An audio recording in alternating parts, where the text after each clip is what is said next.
नमस्ते, प्रणाम। मैं गायत्री अपने चैनल में दोस्तों आप लोग का स्वागत है। मैं नंदन करती हूँ आप लोगों के बीच एक बहुत ही मस्त मज़ेदार गारी गीत प्रस्तुत करने जा रहा है। कैसा लगा कमेंट करके ज़रूर बताइएगा। जो गलती हो क्षमा करिएगा।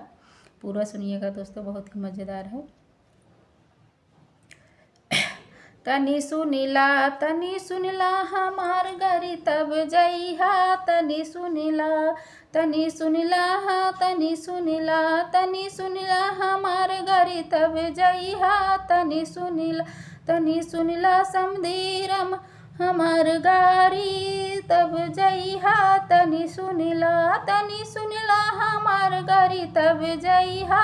तनी सुनिला दुल्हे की बहिनी गंवारव क दिहली आवारव क दिहल इलाहाबाद के थानेदारव क दिहली। तनी सुनिला हमार घरी तब जइहा। तनी सुनिला दुल्हे की बुआ आवारव क दिहली गंवारव क दिहली इलाहाबाद के थानेदारव के दिहली। तनी सुनिला हमार घरी तब जइहा। तनी सुनिला समधी के बहिनी विधायक के दिहली प्रधानव के दिहली तहसीलदारव के दिहली। तनी सुनिला हरी समधी की बहिनी विधायक के दिहली प्रधानव के दिहल तहसीलदारव के दिहली।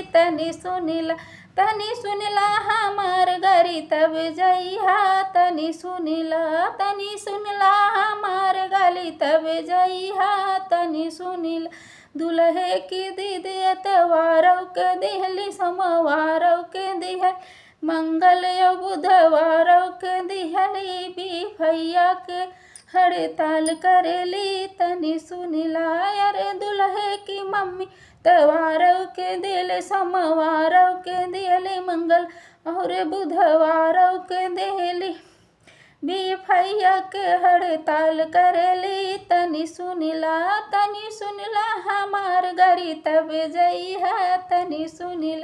तनी सुनिला हमार घरी तब जइहा। तनी सुनिला कुल भरतियन कई बहिनी आवारव के दिहली गंवारव के दिहली फैजाबाद के थानेदारव के दिहली। तनी सुनिला हमार घरी तब जइहा।